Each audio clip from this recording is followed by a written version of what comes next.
Hello बच्चों, कैसे हो आप? It's me RP Singh, your physics mentor. तो बेटा आज हम लोग स्टार्ट करने वाले एक नया चैप्टर जिसका नाम है फोटो इलेक्ट्रिक इफेक्ट। तो चलिए फिर स्टार्ट करते हैं। क्या है photo electric effect? Basically photo electric effect as the name suggest, यह एक ऐसा प्रोसेस है बेटा जिसमें आप लाइट के हेल्प से, by the help of photon, metal के सरफेस से इलेक्ट्रॉन्स को, फ्री इलेक्ट्रॉन्स को बाहर निकाल सकते हो। सो बेसिकली ये इंटरैक्शन है, ये बिजनेस है दो लोगों के बीच में। बोले सर किसके किसके बीच में है? तो यहां पर हम क्या बोलेंगे बेटा, एक बंदा ले लेते, यहां पर ये है हमारा, ये कौन है सर? ये है फोटोन, इसको नाम देते हैं फोटोन। तो जो लाइट की पैकेट होती है बेटा, एनर्जी की होती है, और दुनिया उसको क्या बोलती है बेटा? फोटोन बोलती है, ठीक है ना? क्या बोलती है? फोटोन। ठीक, यह एक एनर्जी पैकेट है। ये क्या है बेटा? ये क्वांटम ऑफ एनर्जी है। जो फोटोन है जिसकी energy directly proportional to frequency होती है, और E is equal to H F, है ना बेटा, जहां पर H प्लैंक्स कांस्टेंट है। तो बेसिकली फोटोन एक एनर्जी पैकेट है जो जिसकी एनर्जी उसकी फ्रीक्वेंसी पे डिपेंड करती है। अगर फ्रीक्वेंसी ज्यादा है तो उसके पास एनर्जी भी ज्यादा माना जाएगा। तो बेसिकली एक बंदा है, यहां पर फोटोन है। आपको मालूम होना चाहिए बेटा, ये जो है, ये जो फोटो इलेक्ट्रिक इफेक्ट है, इसको लाइट के पार्टिकल नेचर से एक्सप्लेन किया जाता है। देखो बेटा, आप इसको समझे, ये जो बेसिकली लाइट है ना बेटा, ये लाइट का नेचर दो तरह का हो सकता है ना बेटा, पार्टिकल या वेव। पार्टिकल नेचर या वेव नेचर, है ना बेटा।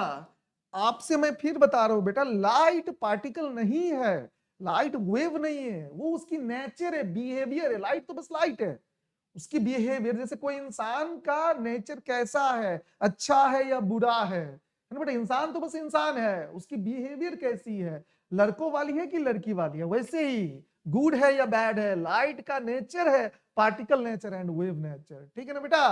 तो लाइट कभी कभी पार्टिकल की तरह बिहेव करता है और कभी कभी वेव की तरह बिहेव करता है, दोनों एक साथ बिहेव नहीं कर सकता है। तो लाइट के पास डुअल नेचर है बेटा। लाइट के पास कैसा नेचर है? डुअल, कभी पार्टिकल कभी वेव। तो इसी की वजह से पार्टिकल को हम इस तरह से पैकेट की फॉर्म में दिखाते हैं और वेव को इस तरह से। तो कहीं कहीं आपको बुक्स में ऐसा लिखा हुआ मिल जाएगा बेटा कि जब फोटोन का पिक्चर बनाया जाता है, ऐसे डायग्राम में दिखाया जाता है, तो ऐसे आप बना देते हो। तो वेव प्लस पार्टिकल नेचर को, डुअलिटी को दिखाने के लिए हमेशा रिप्रेजेंटेशन करते हैं, फोटोन्स के लिए करते हैं। तो बेसिकली हमारे लिए लाइट एक एनर्जी का पैकेट रहेगा। क्यों? क्योंकि बेटा फोटो इलेक्ट्रिक इफेक्ट को वेव नेचर से एक्सप्लेन नहीं किया जा सकता है।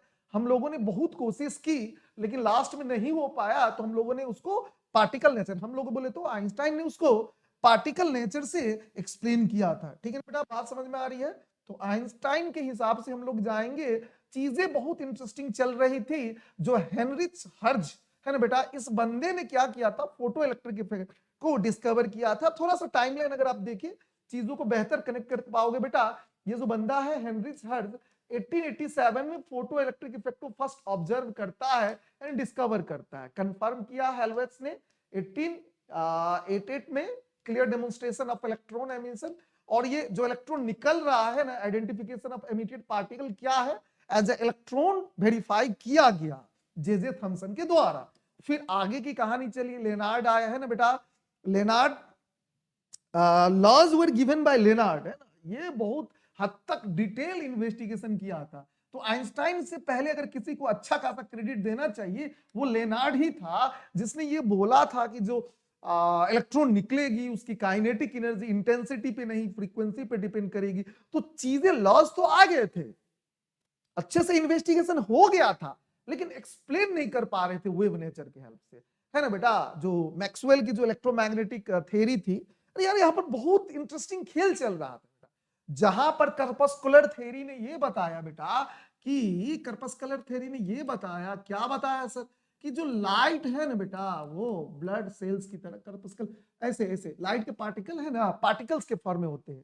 लाइट जो है वो पार्टिकल्स के फॉर्म में ट्रेवल करता है और वो स्ट्रेट लाइन में ट्रेवल करता है। तो ये था न्यूटन की कर्पस्कुलर थ्योरी। तो फिर न्यूटन का दबदबा बहुत ही भयंकर था बेटा, 200 वर्ष तक उसका राज चला था, है ना। तो हमारे अच्छी वर्मा सर लिखते हैं, the contemporary model of light which was kept in a dump over a century, शताब्दी बेटा, शताब्दी तक, सेंचुरी तक उसको हमने कचरे के ढेर में रखा, हजिन्स का वेव मॉडल, जो कि लगभग सही था, है ना। तो बाद में हम लोगों ने उसको अपनाया, लेकिन न्यूटन को भगवान माना जाता था, तो न्यूटन गलत नहीं हो सकता है कि नहीं। तो न्यूटन ने बताया कि यार लाइट तो पार्टिकल है, उसके बेसिस पे आप पढ़े बहुत, रेप और रे ऑप्टिक्स तो सारा उसी के बेसिस पे बेटा, रिफ्लेक्शन रिफ्रैक्शन बचपन में पढ़े होंगे बेटा, प्रिज्म, बहुत सारा चीज, तो उसमें हम लाइट को एज अ पार्टिकल ही ट्रीट करते हैं। और न्यूटन चूंकि भगवान माना गया था फिजिक्स में, तो न्यूटन को कोई चैलेंज कर नहीं सकता था, इसीलिए हजिन्स वेव मॉडल, है ना बेटा, जो सही था, सही बहुत हद तक सही था, उसको हम लोगों ने नकार दिया। तो बाद में आए मैक्सवेल ने बोला यार नहीं यार, है ना, इलेक्ट्रोमैग्नेटिक जो लाइट की स्टडी, इलेक्ट्रिक फील्ड और मैग्नेटिक फील्ड की स्टडी कंप्लीट हो गई, तो हमने वहां से ये मान लिया कि लाइट एक इलेक्ट्रोमैग्नेटिक वेव है, ठीक है ना। और फिर Young's double slit experiment, diffraction, interference, diffraction, polarisation, बहुत सारे एविडेंसेस आ गए इसके सपोर्ट में कि जनाब लाइट वेव ही है। तो हम लोगों ने अब मान लिया यार पार्टिकल से कि नहीं यार वेव तो है। अब जैसे ही वेव मान लिया, तो फिर अब नया गेम आ गया, नया पिक्चर में आ गया फोटो इलेक्ट्रिक इफेक्ट, जिसको फिर मैक्सवेल के हिसाब से जो लाइट इलेक्ट्रोमैग्नेटिक वेव है फिर एक्सप्लेन करना पड़ा। तो हम कर नहीं पा रहे थे बेटा, फिजिक्स बहुत स्ट्रगल किया। तो अब इस प्रॉब्लम को सॉर्ट आउट करने के लिए, है ना बेटा, इस प्रॉब्लम को सॉर्ट आउट करने के लिए क्या किया जाए, तो उसी बीच में एक ब्लैक बॉडी रेडिएशन का एक्सपेरिमेंट आया बेटा। तो ब्लैक बॉडी रेडिएशन को एक्सप्लेन करने के लिए, है ना, मैक्स प्लैंक्स ने एक थ्योरी दी। सर क्या है कि ब्लैक बॉडी जो रेडिएशन फेंकेगा बेटा, वो जो है वो एनर्जी जो रिलीज करेगा, वो पैकेट के फॉर्म में एनर्जी रिलीज करेगा, और जो मर्जी वो एनर्जी नहीं हो सकता है। एनर्जी एक क्वांटाइज्ड चीज है बेटा, एनर्जी एक क्वांटाइज्ड चीज है। क्वांटाइज का मतलब क्या होता है यार, अब इसको डे टू डे लाइफ में समझाना थोड़ा डिफिकल्ट होता है, लेकिन आप इसको ऐसे समझ सकते हो, जैसे भारत में मान लो कि पूरे वर्ल्ड में एक ही कंट्री है इंडिया, और हमने इंडियन गवर्नमेंट ने सिर्फ और सिर्फ कम पैसे बनाए हैं, 5 रुपीज, मान लो कुछ देर के लिए, है ना, 5 रुपये से कम नहीं है, आरबीआई ने इससे कम पैसा नहीं छापा है। तो हम क्या बोलेंगे यार, अगर 2 रुपया का सामान खरीदने जाएंगे तो नहीं खरीद पाएंगे। रीजन है क्योंकि यार 5 रुपये से कम अपने पास पैसा ही नहीं है ना। तो जो पैसा का सबसे छोटा वैल्यू होगा वो RS 5 होगा। तो किसी के पास या तो 5 रुपीज हो सकता है, या तो 10 हो सकता है, या 15 हो सकता है, या 20 हो सकता है, या 25 हो सकता है। तो यार यहां पर एक मिनिमम अमाउंट पे रेस्ट्रिक्शन लग गया, जो कम से कम वैल्यू है वो 5 से कम नहीं हो सकती है। तो ये मिनिमम अमाउंट ऑफ मनी को क्वांटम ऑफ मनी बोला जाएगा इस सिचुएशन में, है ना, क्वांटम ऑफ मनी। और यहां पर क्वांटम ऑफ मनी कितना हो गया, 5। और ऐसे होने को हम क्वांटाइजेशन बोलेंगे। क्या बोलेंगे बेटा, क्वांटाइजेशन, ठीक है ना। तो दो क्लोजेस्ट वैल्यूज के बीच में डिफरेंस क्वांटम के बराबर हो जाएगा, 5 रुपीज के बराबर। चीजें समझ में आ रही है बेटा। तो मनी को क्वांटाइज माना जाएगा। उसी तरीके से बेटा आप सब्जी खरीदने जाते हो मार्केट में, मान लो आप सब्जी खरीदते हो 1 पाव, तो वो 250 ग्राम के आसपास है। अब सब्जी वाले के पास बोलोगे बेटा मेरे को 10 ग्राम 100 ग्राम चाहिए, 125 ग्राम, तो वो नहीं देगा। ऐसा कुछ देर के लिए मान लेते हैं। तो वहां पर हम बोलेंगे कि यार सब्जी क्वांटाइज हो गई है और कम से कम तुमको 250 ग्राम लेना पड़ेगा, उससे कम नहीं ले सकते। तो जो मिनिमम अमाउंट होता है उसको हम क्वांटम बोलते हैं बेटा। तो हर चीज में आप कुरकुरे खरीदने जाते हो, तो कुरकुरे खरीदोगे बेटा तो RS 5 रुपीज का कुरकुरे का पैकेट आता है ना बेटा, उससे कम कुरकुरे आप नहीं खरीद सकते हो। तो वहां पर हमने क्या बोला, जो कुरकुरे खा रहे हैं बेटा, है ना, तो वो भी क्वांटाइज्ड है। तो आप मिल्क खरीदते हो बेटा, मिल्क की सबसे छोटी पैकेट मान लो वो ½ लीटर का है, 500 ml का है, तो उस सिचुएशन में हम बोलेंगे कि मिल्क भी क्या हो गया बेटा, क्वांटाइज्ड हो गया। जैसे पानी की बोतल है बेटा, वो सबसे छोटी आती है 200 ml की, अभी के लिए मान लेते 200 ml का आता है। हम क्या बोलेंगे यार, पानी का एक मिनिमम रेस्ट्रिक्शन है, 200 ml से आप कम नहीं ले सकते हो। तो जो चीज इस तरह से पैकेट के फॉर्म में आता है उसको क्वांटाइज्ड बोला जाता है बेटा, और उसकी मिनिमम यूनिट को क्वांटम बोला जाता है। बात समझ में आ रही है बेटा। तो जैसे दूध क्वांटाइज्ड है, ऐसे समझो पानी। अब मान लो कि अभी पानी अगर खुला मिलना लगे, है ना, तो बेटा उसको कंटिन्यूअस वेरिएशन होगा। तो आप 10 ml 20 ml 5 ml जितना भी पानी ले के आ सकते हो। तो जो चीज कंटिन्यूअस फॉर्म में है वो वेव के फॉर्म में, ऐसा समझो। एनर्जी वेव के फॉर्म में होने का मतलब कंटिन्यूअस फॉर्म में हो सकता है, जो मर्जी एनर्जी की वैल्यू हो सकती है।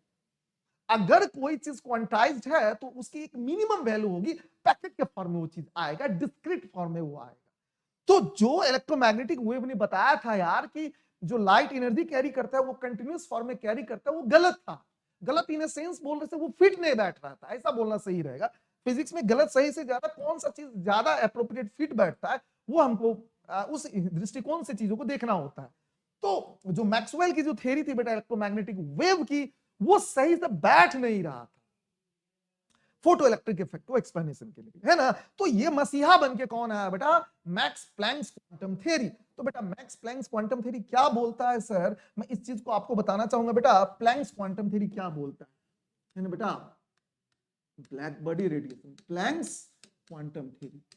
देखो बेटा आइंस्टाइन जो था वो बहुत स्ट्रगल कर रहा था इकोनॉमिकली, है ना बेटा। उसके रिलेशनशिप बहुत, है ना, स्ट्रगल से उसकी लाइफ गुजर रही थी। उसकी वाइफ उसको पैसा मांग रहा था, है नहीं। अब इस बंदे ने थ्योरी ऑफ रिलेटिविटी दिया, नोबेल प्राइज नहीं मिल रहा है, पैसा नहीं आ रहा है, बंदा बहुत ही स्ट्रगल कर रहा था, है ना बेटा। तो अब सर क्या किया जाए, तो उसी वक्त उसके लाइफ में ये प्लेयर आया था प्लैंक्स क्वांटम थ्योरी। तो ये मैक्स प्लैंक्स जो इन्होंने थ्योरी दिया था बेटा ब्लैक बॉडी रेडिएशन को एक्सप्लेन करने के लिए, एक तीर से दो निशाना, इसका भी काम हो गया। और इसी थ्योरी को यूज करते हुए आइंस्टाइन ने एक्सप्लेन कर दिया किस चीज को, फोटो इलेक्ट्रिक इफेक्ट अनएक्सप्लेन्ड। जो लेनार्ड ने जो नियम बताए थे, याद करें इस बंदे को, जो लेनार्ड ने नियम बताया था बेटा, इसको, इसके बताए हुए नियम को आइंस्टाइन ने किसके हेल्प से, मैक्स प्लैंक्स के क्वांटम थ्योरी के हेल्प से एक्सप्लेन किया। और चूंकि ये मिलिकन, रॉबर्ट मिलिकन बेटा, ये इसका कट्टर दुश्मन था, बोला ना यार आइंस्टाइन को हम जीतने नहीं देंगे, ये कोई इंसान इतना सही कैसे हो सकता है, हम इसको इंसल्ट करेंगे। तो बेटा इसको गलत करने के, साबित करने के चक्कर में इसने इतने एक्सपेरिमेंट कर डाले बेटा, इतने एक्सपेरिमेंट कर डाले कि इसने आइंस्टाइन को और सही है ना बेटा, और सही है ये प्रूव कर दिया। तो बेटा तो इसको इन्होंने मैथमेटिकल फॉर्म में प्लैंक्स कांस्टेंट की वैल्यू h जो होती है ना 6.62 × 10⁻34 जूल सेकंड, ये इसने निकाल के दिखा दे यार। इसने बोला आइंस्टाइन का एक्सप्लेनेशन सही है, अर्थात लेनार्ड ने जो बोला था वो सही है, उसका एक्सप्लेनेशन जो उसको जो एक्सप्लेन किया सक्सेसफुली आइंस्टाइन ने वो भी सही है। और इसको एक्सप्लेन करने के लिए जो प्लैंक्स ने क्वांटम थ्योरी दिया था ब्लैक बॉडी रेडिएशन, तो वहां वो भी सही है। तो सारे चीज इस तरह से लिंक में आकर बैठ गए। मेरी बात समझ में आ रही है बेटा। तो चलिए फिर देखते हैं प्लैंक्स का क्वांटम थ्योरी क्या बताता है, उसी को यूज करते हुए हम लोग आगे बढ़ेंगे बेटा। प्लैंक्स क्वांटम थ्योरी, ठीक है। प्लैंक्स क्वांटम थ्योरी क्या बोलता है बेटा, energy is directly proportional to frequency, है ना बेटा। फ्रीक्वेंसी जितनी ज्यादा होगी, है ना, जो पैकेट है, पैकेट एनर्जी की जो पैकेट है बेटा, यहां पर दिख रहा है ना, इसकी फ्रीक्वेंसी जितनी ज्यादा होगी, मान लो फ्रीक्वेंसी 100 हर्ट्ज है, अगली बार फ्रीक्वेंसी 200 हर्ट्ज दे देते हैं, अगली बार फ्रीक्वेंसी 300 हर्ट्ज दे देते हैं। तो यार आप फ्रीक्वेंसी को डबल करोगे, एनर्जी भी डबल हो जाएगी बेटा। अगर इसको डबल करेंगे ये भी डबल हो जाएगा बेटा, इसको 3 टाइम्स करेंगे ये भी 3 टाइम्स, इसको 4 टाइम्स करेंगे बेटा तो ये भी 4 टाइम्स, और इसको अगर 5 टाइम्स करेंगे तो ये भी। ये बताया इस बंदे ने कि energy of photon that is light directly proportional to क्या बेटा, फ्रीक्वेंसी। ऐसा होता है, किसने बोला, ठीक है, प्लैंक्स क्वांटम थ्योरी। अब इस चीज को समझने के लिए मैं क्या करता हूं बेटा, तुमको एक एग्जांपल देता हूं, इससे तुमको बेटर कनेक्ट कर पाओगे, है ना, मजा आ जाएगा, बता रहा हूं बेटा, मजा आ जाएगा। अब इसके लिए क्या है, ये चूहा है बेटा, ये तुमको दिख रहा है बेटा, ये है प्यारा सा चूहा। इस चूहे ने बोला हाथी को, अबे आओ मेरे के साथ कंपीट करके दिखाओ। अब बेटा अब हाथी जीतेगा तो भी उसकी इंसल्ट होगी, बोलेगा किससे जीत के आया, चूहे से जीत के आया। हार गया तो फिर दिक्कत वाली बात होगी, किससे हार गया, चूहे से। ठीक है ना बेटा, ये चूहा बहुत ही एक्टिव होता है बेटा, वेरी हाईली एनर्जेटिक होता है बेटा। और देख रहे हो बेटा एलिफेंट का साइज कितना बड़ा है बेटा, एलिफेंट, और इसका साइज देखो बेटा, ये साइज मतलब लेंथ जो है ना बेटा, इसका लेंथ देख रहे हो, इसको वेवलेंथ मान लो, तो इसकी वेवलेंथ बहुत कम होती है, और इसका लेंथ देखो तो इसकी वेवलेंथ बहुत ज्यादा होती है। क्या लग रहा है दोनों में से कौन ज्यादा एक्टिव होगा, सोच के बताओ तो बेटा। अगर आप इस दोनों को देखो तो इन दोनों में से कौन ज्यादा एक्टिव होगा। चूहा बोलता है हाथी को, चल रे चल चल, तू मेरे साथ चल, कंपीट करके दिखा, मेरे से तू झगड़ के दिखा, और चले यार ग्राउंड पे चलते हैं। तो ये दोनों ग्राउंड पे जाता है, चूहा भी जाता है, हाथी भी जाता है, दोनों ग्राउंड पे जाता है। तो एक तरफ रैट है, दूसरी तरफ एलिफेंट है, ठीक है बेटा। तो तो रैट ने क्या किया बेटा, 1 सेकंड में ये ग्राउंड का, मान लो इसने 1 सेकंड में ग्राउंड का 50 चक्कर लगा दिया बेटा। कितने साइकिल्स, 50 साइकिल्स। और फ्रीक्वेंसी का मतलब क्या होता है बेटा, how frequently do you go to school. Frequency का मतलब कितनी बार बार रिपीट होना, याद रखिएगा इस वर्ड को। फ्रीक्वेंसी का मतलब होता है रिपीट होना। यार तो इस बंदे ने इस मौसम को कितनी बार रिपीट किया, 50 बार, तो इसकी फ्रीक्वेंसी हो गई 50 साइकिल्स, है ना बेटा, पर सेकेंड, और इसी को 50 हर्ट्ज बोलते हैं बेटा। तो इसकी चूहे की फ्रीक्वेंसी हो गई 50 हर्ट्ज। अब हाथी की बारी है। हाथी तो बेटा दिक्कत हो जाएगी उसको, वो ग्राउंड का 1 सेकंड में 50 चक्कर ना लगा पाएगा बेटा। तो एलिफेंट क्या किया, 1 सेकंड में मान लो वो 10 चक्कर लगा पाए बेटा, 10 साइकिल्स लगा पाए, ठीक है ना। तो हाथी की फ्रीक्वेंसी हो गई बेटा 10 साइकिल्स पर सेकंड, यानी 10 हर्ट्ज। अब ये बताओ दोनों में से किसकी फ्रीक्वेंसी ज्यादा है। डेफिनेटली चूहे की फ्रीक्वेंसी ज्यादा है बेटा, 50 साइकिल्स पर सेकंड। तो हम क्या बोलेंगे यार, चूहा ज्यादा इनर्जेटिक है एलिफेंट के कंपैरिजन में बेटा, चूहा ज्यादा इनर्जेटिक है। तो क्या मैं बोल सकता हूं बेटा कि जिसकी फ्रीक्वेंसी ज्यादा है वो ज्यादा, energy is directly proportional to बेटा frequency, energy is directly proportional to frequency. अब साइन प्रोपोर्शनलिटी हटाएंगे और फिर मजा आ जाएगा बेटा, साइन प्रोपोर्शनलिटी हटाएंगे तब जाके मजा आएगा। साइन ऑफ फ्रीक्वेंसी को प्रोपोर्शनलिटी हटाते हैं और फिर यहां पर एक कांस्टेंट को देंगे सर, क्या देने वाले सर, कांस्टेंट देंगे सर। तो हम यहां पर बोलेंगे बेटा energy is directly proportional to frequency, है ना, साइन परसेंट हटेगा, E is equal to H into F, जहां पर H क्या है बेटा, प्लैंक्स कांस्टेंट है बेटा, और इसकी वैल्यू होती है 6.62 into 10 to the power minus 34 joule into second. Clear है बेटा, H क्या है बेटा, प्लैंक्स कांस्टेंट है बेटा, H है प्लैंक्स कांस्टेंट, तो एनर्जी ऐसा होता है। अब हमको मालूम है बेटा लाइट की स्पीड होती है वेवलेंथ इंटू फ्रीक्वेंसी, उसकी वेलोसिटी होती है बेटा वेवलेंथ इंटू फ्रीक्वेंसी। तो अगर इस चीज को मैं एनालाइज करता हूं और यहां पर पुट करता हूं बेटा, तो एनर्जी इज इक्वल टू हो जाएगा बेटा H, एफ की जगह पर आ जाएगा बेटा, एफ की जगह पर आ जाएगा बेटा c by lambda is equal to f. अगर आप इस इक्वेशन को देखें तो, है ना बेटा एच, और फिर फ्रीक्वेंसी की जगह पर क्या आएगा बेटा एच, एच बेटा एफ, फ्रीक्वेंसी की जगह पर आ जाएगा बेटा सी बाई लेमडा, है ना बेटा c by lambda. H constant c constant है बेटा, तो energy is inversely proportional to wavelength, है ना बेटा, energy is inversely proportional to wavelength. तो मैं पहले बता रहा हूं अगर बॉडी का साइज ज्यादा है बेटा, आप ज्यादा एनर्जेटिक तरीके से ज्यादा फास्ट आप नहीं चल पाओगे। तो यही दिक्कत है हाथी के साथ, हाथी इतना बड़ा है, इसका वेवलेंथ इतना ज्यादा है कि इसकी एनर्जी बहुत डाउन है, और चूहे की वेवलेंथ छोटी है, इमीडिएटली कहीं से कहीं निकल जाता है, तो ज्यादा एनर्जेटिक है। ऐसे करके अगर आप याद करते हो तो लॉन्ग टर्म तक याद रहेगा, डेफिनेटली रहेगा बेटा। बात समझ में आ गई सर। अब अगर इसको सॉल्व करता हूं बेटा, तो अच्छा ये बताओ यार, उससे पहले एक बताओ, एक पैकेट के पास, है ना बेटा, एक पैकेट के पास अगर 5 जूल एनर्जी है, तो 2 पैकेट के पास कितना होगा, सोच के बताओ। 10 जूल होगा ना बेटा, 2 पैकेट्स, 5 प्लस 5, तो 3 के पास कितने हो जाएंगे, 15 जूल। 4 लोग मिल जाएंगे तो 20 जूल। तो energy is equal to total कितना हो जाएगा, ये बताओ हमको बेटा, टोटल एनर्जी कितना होगा ये बताओ। और हमारे पास अगर कोई बोलेगा ई टोटल कितना होगा, दैट इज इक्वल टू जितना नंबर ऑफ पैकेट है into energy of each packet, है ना बेटा। तो energy of each packet HF होता है, तो ये हमारा ई टोटल हो जाएगा बेटा। और जहां पर n इंटीजर है बेटा, आप इसको, है ना बेटा, n इंटीजर है 1 2 3 4 5 है ना बेटा, यही है क्वांटाइजेशन का नियम है ना बेटा, कि मिनिमम एनर्जी HF के बराबर होती है, मिनिमम एनर्जी HF के बराबर होती है ना, हाफ HF नहीं हो सकती है, 1 HF 2 HF 3 HF होगा, है ना। तो एनर्जी डिस्क्रीट फॉर्म में वेरी करता है। ये टोटल एनर्जी हो गई, बात समझ में आ गई बेटा। तो यहां से अगर मेरे से कोई पूछेगा बेटा पावर का फॉर्मूला कितना होगा, ये बताओ सर, पावर का फॉर्मूला कितना होगा, ये भी पूछा जाता है ना। तो अभी ये भी देख लो बेटा, पावर का फॉर्मूला कितना होगा, तो एनर्जी इज इक्वल टू, है ना, power is equal to work done by time होता है बेटा। Power is equal to work कितना आप काम करते हो, टाइम, वर्क मतलब यहां पर एनर्जी, तो एनर्जी हो जाएगा बेटा N into H into F, और बाय टाइम T हो जाएगा बेटा, बाय टाइम T हो जाएगा। ये हो गया बेटा पावर, बेटा ये हमारा हो गया बेटा पावर। क्लियर है बेटा, बात समझ में आ रही है। तो आप अगर n बाई टी की बात करो बेटा, n बाई टी का मतलब क्या है, नंबर ऑफ फोटोन्स पर सेकंड, इसको स्मॉल n बोलते हैं बेटा। और ये बहुत काम का फॉर्मूला है बेटा, कि पावर का फॉर्मूला होता है बेटा small n into H into F. What is small n, number of photons पर सेकंड, है ना बेटा, नंबर ऑफ फोटोन्स पर सेकंड, और f क्या है, फ्रीक्वेंसी।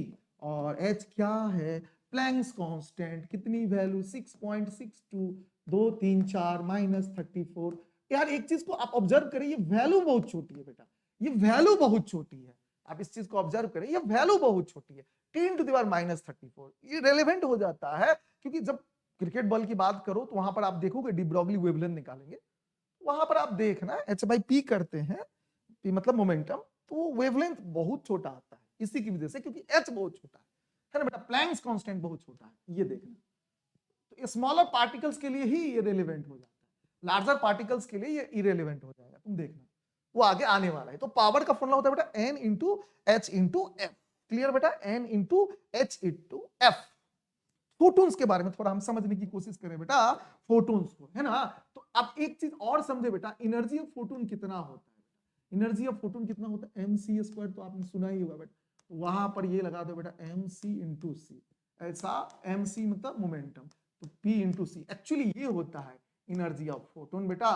एनर्जी ऑफ फोटोन क्या होता है, this is energy of photon, है ना बेटा। p क्या है उसकी, मोमेंटम है बेटा, p क्या है बेटा उसका, मोमेंटम, और c क्या है बेटा, वेलोसिटी। c क्या है बेटा, वेलोसिटी। तो यहां से हम बता सकते हैं यार कि मोमेंटम का फॉर्मूला हो जाएगा, मोमेंटम है ना बेटा, p, मोमेंटम कितनी होगी, वो हो जाएगी बेटा E/c, है ना बेटा, E/c। Everybody must have there on personal computer, सभी के पास अपना एक पर्सनल कंप्यूटर होना चाहिए, है ना, सभी बच्चे के पास अपना एक पर्सनल कंप्यूटर होना चाहिए, everyone must have their personal computer. ऐसे करके याद करें बेटा, E is equal to P into C। अच्छा, फोटोन की एनर्जी क्या ना लिखे जो गलत हो जाएगा, हाफ mv², काइनेटिक एनर्जी के फॉर्म में हाफ mv² और हाफ mc², ये मत ना लिखे बेटा, ये गलत हो जाएगा, ये आप लाइट के लिए ना लिखे बेटा, है ना बेटा, ये आप ना लिखे बेटा, है ना, ये ना लिखे, है ना, लाइट जैसे हाई स्पीड पार्टिकल के लिए आप ऐसा ना लिखे, है ना, उसके पीछे रीजन है, वो आगे देखेंगे ऐसा क्यों होता है, ये ना लिखे। तो आपको जब एनर्जी लिखना होगा तो P into C, everybody must have their personal computer, ये आप लगा सकते हो, ठीक है। तो लगे हाथ ये भी फॉर्मूला हम यहाँ पर देख ही लेते हैं बेटा, एनर्जी इज इक्वल टू होता है H इंटू एफ, हाँ सर होता है, H into C by lambda, बिल्कुल होता है सर।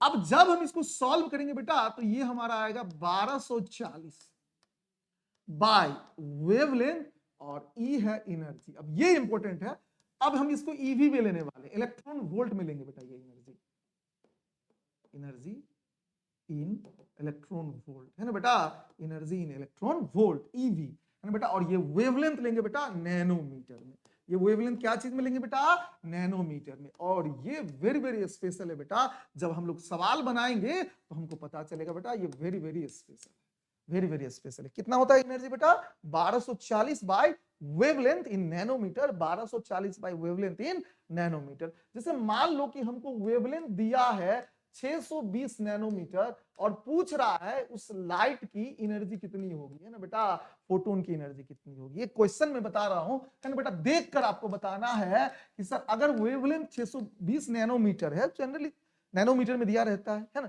अब चाहो तो इसको एंगस्ट्रम में भी फॉर्मूला चाहो तो लिख सकते हो, energy in eV is equal to 1240, एक जीरो और आ जाएगा, और वेवलेंथ अब यहां पर एंगस्ट्रम में लेना पड़ेगा, क्लियर है बेटा, एंगस्ट्रम में लेना पड़ेगा। और बताने की जरूरत नहीं है यार, 1 नैनोमीटर बराबर 10 एंगस्ट्रम होता है, 1 नैनोमीटर बराबर 10 एंगस्ट्रम होता है ना बेटा, 1 नैनोमीटर बराबर 10 एंगस्ट्रम होता है। तो यहां पर हमने बोला सर कि एनर्जी की वैल्यू कितनी होगी आप निकाले, तो यार आसानी से निकाल देंगे, वो हो जाएगा 1240 अपॉन वेवलेंथ इन नैनोमीटर, जो कि नैनोमीटर में ही दिया है। अच्छा सर 620, जीरो से जीरो कट जाएगा, 2 से आ जाएगा, तो ये जाएगा 2 EV, है ना बेटा, कितना हो जाएगा 2 EV, 2 इलेक्ट्रॉन वोल्ट हो जाएगा। क्लियर है बेटा, बात समझ में आ गई। तो यहां से हमने ये सीखा कि लाइट की एनर्जी रेंडम नहीं हो सकती है, क्वांटाइज्ड होती है, पैकेट के फॉर्म में होती है, और कितनी होती है, तो ये फार्मूला आपको मालूम है, वेवलेंथ है, हम यूज करेंगे और चीजों को इंटरप्रेट करेंगे, ठीक है। तो ऐसा होता है। अब इस चीज के चलिए अपनी टॉपिक पे आते हैं बेटा। तो यहां पर हम लोग पढ़ने की कोशिश कर रहे हैं फोटो इलेक्ट्रिक इफेक्ट, क्या पढ़ रहे हैं बेटा, फोटो इलेक्ट्रिक इफेक्ट, इसमें कोई दिक्कत वाली बात नहीं है बेटा, फोटो इलेक्ट्रिक इफेक्ट पढ़ रहे हैं, ठीक है ना, फोटो इलेक्ट्रिक इफेक्ट। अभी फोटो इलेक्ट्रिक इफेक्ट में क्या होगा बेटा, ऊपर से हम ऊपर से डाल देते यार, फोटोन को डालते हैं और फोटोन आके यहाँ पर हीट करेगा। किसको हीट करेगा यार? इलेक्ट्रॉन को हीट करेगा। अब जैसे ही इलेक्ट्रॉन को हीट करेगा, ये इलेक्ट्रॉन को बाहर निकाल देगा बेटा, ये इलेक्ट्रॉन को बाहर निकाल देगा। ठीक है, लाइट आया, मेटल के सरफेस को हीट किया, मेटल में बहुत सारे फ्री इलेक्ट्रॉन्स हैं। अब उस इलेक्ट्रॉन को लाइट ने बाहर निकाल दिया। लाइट के पार्टिकल कौन आए बेटा यहां पर? फोटॉन्स। कौन आए बेटा यहां पर? फोटॉन्स। और किसने किसको हीट किया बेटा? मेटल के सरफेस पे इलेक्ट्रॉन को हीट किया। ये इलेक्ट्रॉन कहां निकल गया बेटा? बाहर को निकल गया। इस प्रोसेस को ही इस प्रोसेस को ही हम बोलते हैं बेटा, क्या बोलते हैं सर? बताओ सर। नहीं बताओ सर, क्या बोलते हैं? Photo electric effect. Photo electric effect. अरे यार, फोटो इलेक्ट्रिक इफेक्ट काहे बोले? क्योंकि फोटो मतलब फोटोन, इलेक्ट्रिक मतलब इलेक्ट्रॉन। तो दो बंदे के बीच में ये बिजनेस हो रहा है, फोटोन और इलेक्ट्रॉन। फोटोन ने किसको बाहर निकाला? इलेक्ट्रॉन को बाहर निकाला। इसीलिए इस प्रोसेस का नाम पड़ा बेटा फोटो इलेक्ट्रिक इफेक्ट। बात समझ में आ रही है बेटा? और जो भी इलेक्ट्रॉन बाहर निकला है यार, जो भी इलेक्ट्रॉन बाहर निकला है यार, उसको फोटो इलेक्ट्रॉन्स बोलते हैं। उस इलेक्ट्रॉन्स को क्या बोलेंगे बेटा? Photo electrons. जो इलेक्ट्रॉन्स बाहर निकले हैं उसको बोलेंगे फोटो इलेक्ट्रॉन्स। इफेक्ट का नाम फोटो इलेक्ट्रिक इफेक्ट। बिजनेस किसके किसके बीच में? फोटोन और इलेक्ट्रॉन के बीच में ये बिजनेस होना चाहिए सर, ये बिजनेस होना चाहिए। अब देखो यार, यहां पर चीजें कैसा है, कैसे काम कर रहा है, इसको समझो। ठीक है, ये जो तुम फ्री इलेक्ट्रॉन बोल रहे हो, ये क्या है बेटा? फ्री इलेक्ट्रॉन का मतलब है, अरे सर इतना भी फ्री नहीं है ना बेटा, इतना भी फ्री नहीं है कि ये अपने सरफेस को छोड़ के बाहर को भाग जाए यार। इतना भी फ्री नहीं है कि अपने सरफेस को छोड़ के बाहर को भाग जाए, इतना भी फ्री नहीं है। ठीक है, तो अब देख ले यार, ये मेटल का सरफेस अच्छी का हो गया हो या थट, ये है तुम्हारा इलेक्ट्रॉन, ये है तुम्हारा इलेक्ट्रॉन, कोई दिक्कत वाली बात नहीं है। ये क्या है? इलेक्ट्रॉन है बेटा, ये क्या है? इलेक्ट्रॉन है। अब यहां पर कौन सा आयन है बेटा? Copper ion. ऐसे समझ लो कि कॉपर के साथ हम लोग चीजों को समझना आसान है। ठीक है ना बेटा? Okay sir. ये इलेक्ट्रॉन को, यही कॉपर आयन जो भी मेटल है वो क्या कर रहे हैं? उसको अट्रैक्ट करके रखे हुए हैं। बात समझ में आ रही है बेटा? अट्रैक्ट करके रखे हुए। और तुमने तो सुना होगा मेटल में मेटालिक बॉन्ड होता है बेटा। तो यार ये फ्री का मतलब क्या है कि इस मेटल ब्लॉक के अंदर ये जो गंदा बच्चा ये अपना घूमेगा, इस गांव में घूमेगा बेटा, इस विलेज में ये एक जगह से दूसरी जगह घूमेगा, इस जगह मस्त घूमेगा बेटा। हाँ, लेकिन ऐसा है कि ये मेटल के ब्लॉक को, मेटल के ब्लॉक को छोड़ के बाहर नहीं जा सकता है बेटा। मेटल के ब्लॉक को छोड़ के ये बाहर नहीं जा सकता। अंदर में ये घूमेगा, इसमें कोई बात नहीं बेटा, कोई दिक्कत नहीं, ये अंदर में घूम सकता है। इसी को बोलते हैं बेटा फ्री इलेक्ट्रॉन्स। जो अंदर में घूम सकता है मेटालिक बॉन्ड से, है ना बेटा, फ्री इलेक्ट्रॉन्स आराम से। लेकिन ये छोड़ के नहीं जा सकता है क्योंकि बॉन्डेड स्टेट में। ठीक है, अब सर मेरे को बाहर निकालना ये वाला, अरे यार इसमें तो सबके पास अलग अलग एनर्जी होगा, है ना बेटा, सबके पास अलग अलग एनर्जी है। अब मैं चाहता हूं कि ये बाहर निकल जाए, मैं चाहता हूं ये बाहर निकल जाए। तो ठीक है यार सर, बाहर निकलने के लिए मान लो कि तुम्हारे पास 100 जूल एनर्जी चाहिए। कितना जूल होना चाहिए? 100 जूल होना चाहिए। ठीक है ना बेटा, बाहर निकलने के लिए। अब इसमें अपन लोग सबसे अमीर वाले को ढूंढेंगे, सबसे अमीर वाले को। तो जिसकी एनर्जी सबसे ज्यादा होगी वो फ्री सरफेस पे तुमको मिलेगा बेटा, सरफेस पे मिलेगा, है ना बेटा, फ्री सरफेस पे। अच्छा ठीक है बेटा, ऊपर की तरफ मिलेगा बेटा। तो हमने क्या बोला यार, तुम्हारे पास कितनी एनर्जी? इसके पास सबसे ज्यादा एनर्जी है। तो मान लो यार इसके पास पहले से एनर्जी कितना जूल है? 60 जूल। ठीक है ना बेटा, पहले से है 60 जूल, सबसे रिचेस्ट, उसके पास 60 जूल है। तो यार बाहर निकलने के लिए 100 होना चाहिए, 60 है। तो ये बोला यार अगर मेरे को 40 जूल और कोई दे दे तो मजा आ जाए। बात समझ में आ रही है? मैं सबसे अमीर की बात कर रहा हूं, गरीब के पास तो जीरो, सबसे अमीर की बात कर रहा हूं। जो सबसे अमीर इंसान है उसके पास 60 रुपया है, बाहर निकलने के लिए 100 रुपीज चाहिए। तो एक्स्ट्रा कितना देना पड़ेगा बता दे बेटा, एक्स्ट्रा कितना देना पड़ेगा? जो सबसे मस्ट लूजली बॉन्डेड इलेक्ट्रॉन है, जिसकी एनर्जी सबसे ज्यादा है, उसको कितना लगेगा? तो बाहर से तुमको 40 जूल देना पड़ेगा बेटा, बाहर से 40 जूल तुमको देना पड़ेगा, बाहर से 40 जूल देना पड़ेगा। ठीक है, अब 40 जूल जैसे दोगे तो 60 + 40 = 100, ये बंदा बाहर को निकल आएगा बेटा, ऐसे बाहर को निकल आएगा, आउट आ जाएगा। तो जो मिनिमम अमाउंट में हमको एनर्जी देना पड़ता है बेटा, जो मिनिमम अमाउंट में हमको एनर्जी देना पड़ता है, मस्ट लूजली बॉन्डेड इलेक्ट्रॉन को बाहर निकालने के लिए जो कम से कम हमको एनर्जी देना पड़ता है, हम उसको वर्क फंक्शन बोलते हैं बेटा। क्या बोलते हैं बेटा? Work function. क्या बोलते हैं बेटा? वर्क फंक्शन, है ना? Phi naught. बेटा ये क्या है? एक मिनिमम अमाउंट ऑफ एनर्जी है, मिनिमम अमाउंट ऑफ एनर्जी जो आपको बाहर से देना पड़ेगा, minimum amount of energy required. क्या है बेटा? रिक्वायर्ड, है ना? To remove most loosely bonded free electron, है ना बेटा? Most loosely bonded free electron, most loosely, है ना बेटा, bounded free electron, free electrons, है ना? मिनिमम थर्मोडायनेमिक वर्क जो करना पड़ेगा सबसे लूजली बॉन्डेड इलेक्ट्रॉन को बाहर निकालने के लिए, उसको हम वर्क फंक्शन बोलते हैं बेटा। अब देखो यार, मेरी बात समझो। इन जनरल बेटा, इन जनरल मैं बता दे रहा हूं कि जो आप लोग विजिबल लाइट यूज करते हो बेटा, विजिबल लाइट, थोड़ा उसके बारे में देखो। तो उसकी एनर्जी कितनी होती है? 380 से लेके 750 नैनोमीटर। तो तू एक काम कर बेटा, इसको राउंड अप कर दे, तो ये 400 हो जाएगा और ये 800 नैनोमीटर। क्या मेरी बात समझ में आ रही है बेटा? ये जनरल रेंज है हमारा विजिबल लाइट के वेवलेंथ का। तो अब एनर्जी बराबर हो जाएगा 1240 बाय 400 अगर करते हैं तो 4 तिया 12, तो 3 ईवी के आसपास, और फिर 8 करेंगे तो 12 बाय 8, तो 4 तिया 12, ये तो कितना आ जाएगा? 4 दूना, तो 1.5, है ना बेटा? तो 1.5। तो इसका मतलब इसको ऐसे समझ लेते हैं, 2 ईवी से लेके 3 ईवी के आसपास ये एनर्जी होती है। 2 ईवी से लेके 3 ईवी के आसपास होती है। तो जो अल्कली मेटल्स होती है उनके लिए हमको जो वर्क फंक्शन होता है ये 2-3 ईवी के आसपास देखा जाता है। मेरी बात समझ में आ रही है बेटा? इसीलिए हम ग्रुप 1 एलिमेंट्स का मेटल्स लेते हैं। ऐसा नहीं है बेटा, आप दूसरे मेटल्स भी लोगे, उनकी भी इलेक्ट्रॉन को निकाला जा सकता है। तो आपको उसके लिए हाइयर एनर्जी वाली, यानी हाइयर एनर्जी बोले तो हाइयर फ्रीक्वेंसी, लोअर वेवलेंथ वाली तुमको रेडिएशन चाहिए होगा, यूवी रेज लेना पड़ सकता है ना बेटा, हाइयर एनर्जी वाले। विजिबल लाइट के साथ 1A ग्रुप का एलिमेंट सब मोर कंपेटेबल माना जाता है। इसीलिए आप देखोगे लिथियम, सोडियम, पोटासियम एक्सपेरिमेंट सब में ये मेटल्स आपको ज्यादा दिखेंगे। रीजन क्या है कि जो इसकी वर्क फंक्शन है ये 2-3 ईवी के आसपास होता है। वो आगे हम लोग चार्ट में देखेंगे किस किस मेटल का वर्क फंक्शन किस रेंज में पड़ता है। ठीक है, बात समझ में आ रही है?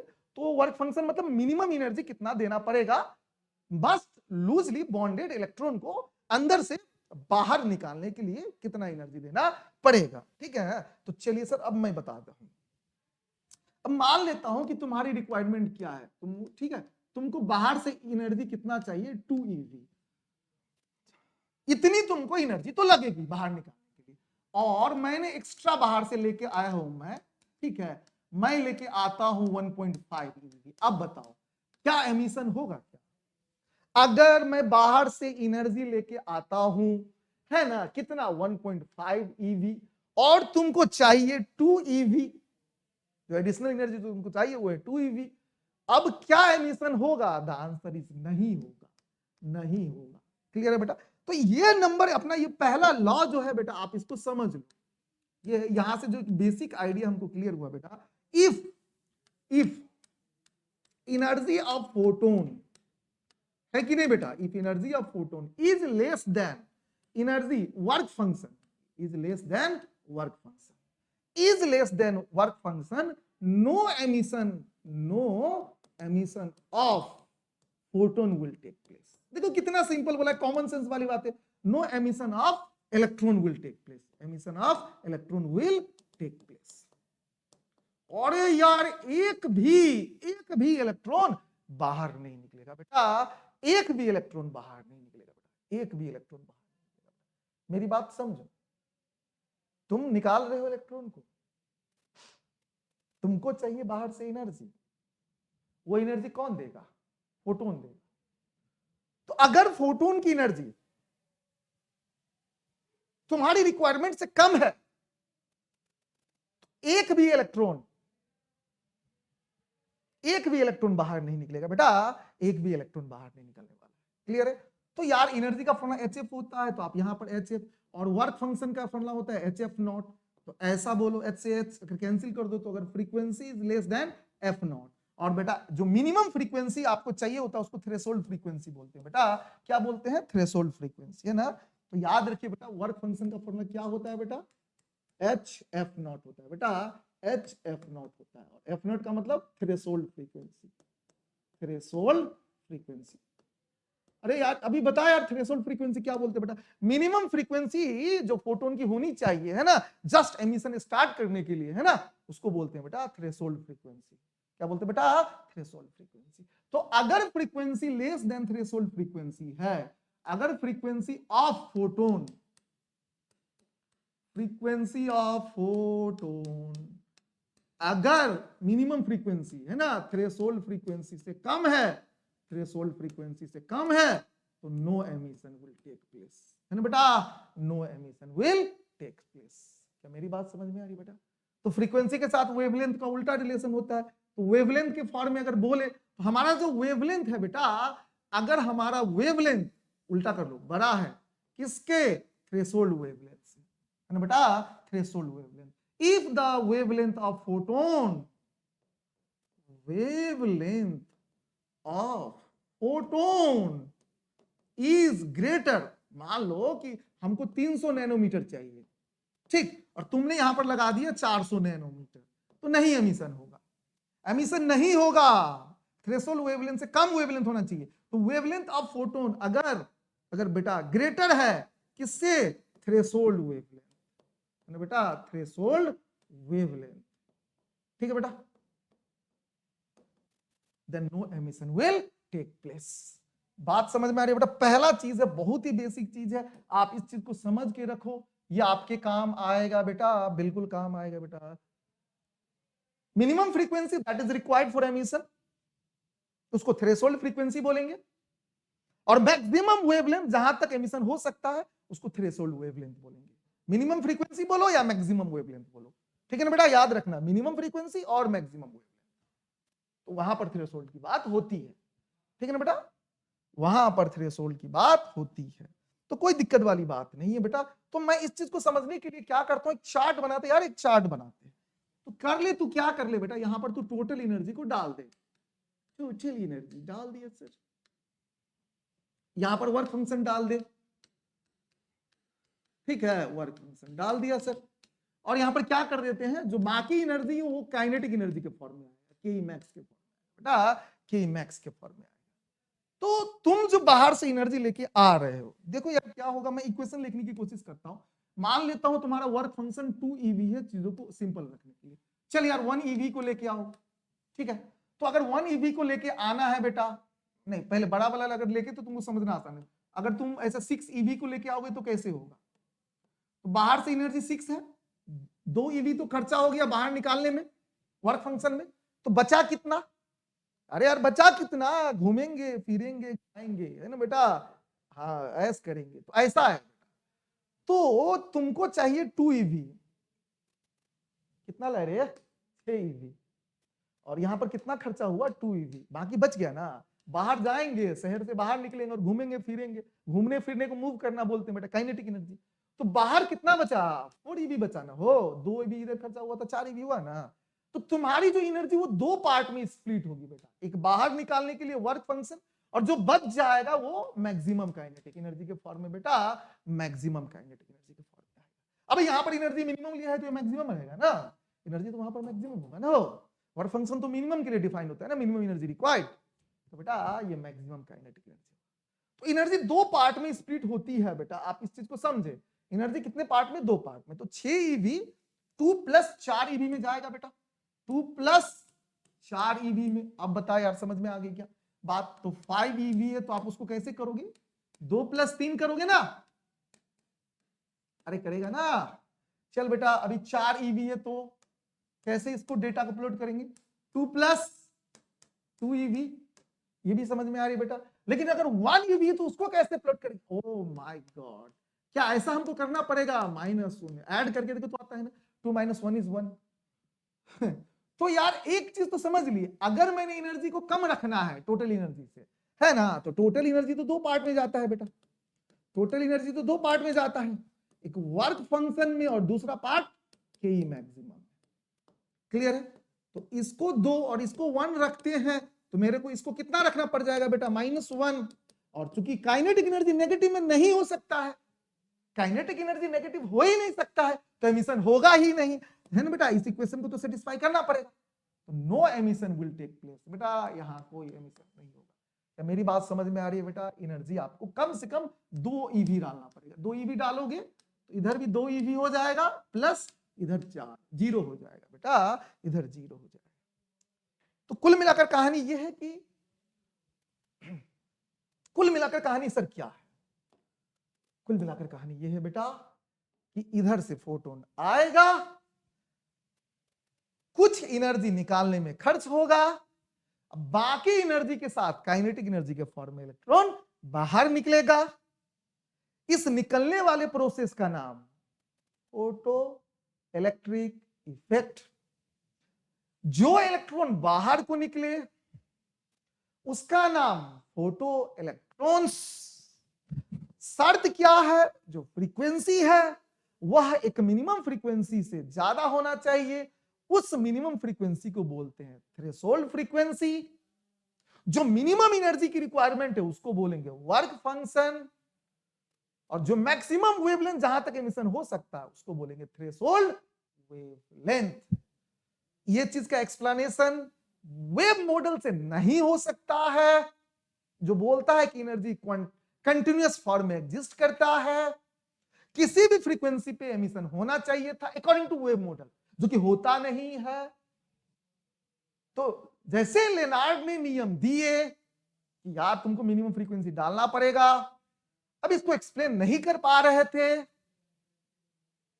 उसी समय मसीहा बन के आया ब्लैक बॉडी रेडिएशन को एक्सप्लेन करने वाला बंदा, मैक्स प्लैंक्स क्वांटम थ्योरी। उसने दिया इस थ्योरी को अराउंड 1900।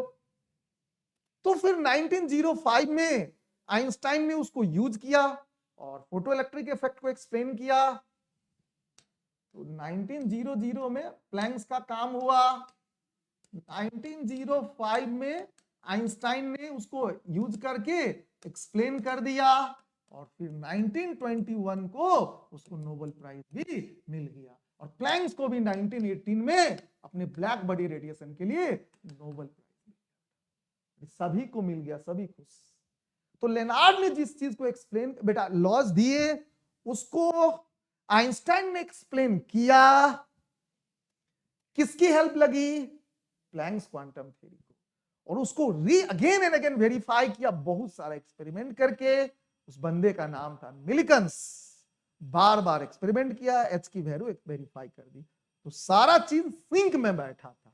बेसिकली जो फोटो इलेक्ट्रिक इफेक्ट है बेटा, वो नेचर में क्वालिटी वर्सेस क्वांटिटी का एक बेहतरीन मैनिफेस्टेशन इंटरप्रिटेशन है बेटा, उसका वो डेमोन्स्ट्रेशन है बेटा, कि नेचर हमेशा क्वालिटी को सपोर्ट करता है। आप क्वांटिटी जो मर्जी ले आओ, इंटेंसिटी ऑफ लाइट जो मर्जी ले आओ, एक भी एमिशन नहीं होने वाले बेटा। 100 क्या करोड़ों गीदर क्यों ना आ जाए बेटा, युद्ध नहीं जीता जा सकता, और सिर्फ एक टाइगर आ जाए युद्ध जीत सकते हैं बेटा। तो संख्या नहीं बेटा, क्वांटिटी नहीं, क्वालिटी की बात करो। आप क्वालिटी बोले तो एनर्जी, एनर्जी बोले तो फ्रीक्वेंसी की बात करो। सही फ्रीक्वेंसी का फोटोन आ गया, मजा आ जाएगा, बोले बेटा मजा आ जाएगा। सही फ्रीक्वेंसी का फोटोन आ गया तो एमिशन स्टार्ट हो जाएगा, चाहे जितनी कम इंटेंसिटी क्यों ना हो, जितनी कम नंबर ऑफ फोटोन्स क्यों ना हो बेटा। अपने को ईच फोटोन की एनर्जी कितना है ये देखना है, कितने नंबर ऑफ फोटोन से वो नहीं देखना है बेटा, कितने नंबर ऑफ फोटोन से वो नहीं देखना है, हर फोटोन्स की फ्रीक्वेंसी या एनर्जी कितनी है ये चीज हमको देखना है। बात समझ में आ रही बेटा। तो क्वालिटी को नेचर क्या करता है, सुपेरियर रखता है, ये चीज ये दिखाता है, जो मर्जी आप क्वांटिटी को रखो। और याद रखिएगा बेटा, आने वाले समय में हम इसको यूज करेंगे बेटा। जो फोटो इलेक्ट्रिक इफेक्ट था उसको जब एक्सप्लेन किया था आइंस्टाइन ने, तो उसको कुछ जो बेसिक प्रिंसिपल है जो फोटोन फॉलो करता है उसके बारे में उन्होंने बताया था, कि फोटोन बोलता है कि या तो हम तुम्हारा सब एनर्जी लेंगे या तुम्हारा एक भी कुछ भी एनर्जी नहीं लेंगे। ऑल और नॉन का प्रिंसिपल यूज करता है। लेने का है, मेरे को चाहिए 60 जूल, तुम्हारे पास 40 जूल है, नहीं लेंगे, जाओ भागो यहां से। 50 है, नहीं लेंगे। 55 है, नहीं लेंगे। 59 है, नहीं लेंगे। मेरे को जितना चाहिए उतना है तो लेंगे, उससे ज्यादा है तो चलेगा, उससे कम नहीं होना चाहिए। बात समझ में आ रही है? लेंगे तो पूरा लेंगे, जैसे तुम 80 लेके आओगे तो पूरा ले लेगा, तो तुम्हारा 60 प्लस बाकी एक्स्ट्रा 20 जूल काइनेटिक एनर्जी के फॉर्म में। क्लियर है बेटा? बात समझ में आ रही है? तो ऑल और नॉन प्रिंसिपल को यूज करता है फोटो इलेक्ट्रिक इफेक्ट का एक्सप्लेनेशन। फोटोन की इसी शर्त पे बेस्ड है बेटा कि वो एनर्जी लेगा, इलेक्ट्रॉन जो है एनर्जी लेगा फोटोन से, ऑल और नॉन वाला प्रिंसिपल यूज करेगा बेटा। ये है इलेक्ट्रॉन, इसको एनर्जी देने आ रहा है कौन बेटा? फोटोन। ऑल और नन। दूसरा है बेटा, दूसरा है ऑल और नॉन। बेटा इस प्रोसेस में 1 to 1 होगा बेटा, 1 to 1। अब बात समझ रहे हो बेटा? यानी एक इलेक्ट्रॉन सिर्फ और सिर्फ एक ही फोटोन से गुफ्तगू कर सकता है। वन लाइफ पार्टनर पॉलिसी यहां पर यूज होता है बेटा। एक इलेक्ट्रॉन सिर्फ और सिर्फ एक ही फोटोन से क्या कर सकता है बेटा? एनर्जी ले सकता है। एक इलेक्ट्रॉन एक फोटोन, 1 to 1 प्रिंसिपल है बेटा। 1 to 1, एक इलेक्ट्रॉन एक फोटोन। अब यार बोला, ऐसा बोला नहीं यार, तुम सोचता है, बच्चे लोग सोचता है बेटा, अरे सर इलेक्ट्रॉन को कितना चाहिए? 60 जूल, दो फोटोन को ले आते हैं 30 जूल वाले। अरे नहीं चलेगा, ये दो के साथ नहीं भी डील करेगा एक साथ। 1 to 1, ये 30 आया, इसको भगा दिया, बोला कम है, ये आया भगा दिया। 1 to 1 होगा बेटा, ऑल और नॉन होगा, पूरा लेंगे या तो नहीं लेंगे, है ना बेटा? और एक एक का बिजनेस होगा 1 to 1। तीसरी बात, एनर्जी कंजर्व है बेटा, एनर्जी कंजर्व। एनर्जी क्या है बेटा? कंजर्व है बेटा एनर्जी। बेटा नंबर ऑफ इलेक्ट्रॉन भी कंजर्व है बेटा, लेकिन number of photons not conserve बेटा, नॉट कंजर्व, है ना बेटा? नंबर ऑफ फोटोन इस प्रोसेस में कंजर्व नहीं है, नंबर ऑफ फोटोन इस प्रोसेस में कंजर्व नहीं बेटा। मोर और लेस बताते नहीं, वर्ड यूज करते नहीं कि इलास्टिक कोलिजन हुआ है, लेकिन अपन लोग उसी तरह से ट्रीट कर रहे होते हैं एनर्जी को कंजर्व कराते हुए, है ना बेटा? तो हीटिंग की बात नहीं करते हैं। तो ये बेसिक आइडिया चीजों को रखें, और फिर हम लोग फोटो इलेक्ट्रिक इफेक्ट को, है ना, मैथमेटिकल फॉर्म में, ग्राफिकल फॉर्म में अगले आने वाले लेक्चर में हम लोग देखेंगे। ये बस आज इसका बेसिक इंट्यूशन हम लोगों ने डेवलप किया। So that's all for today. It's me RK Singh signing up. Have a nice day, bye bye, take care.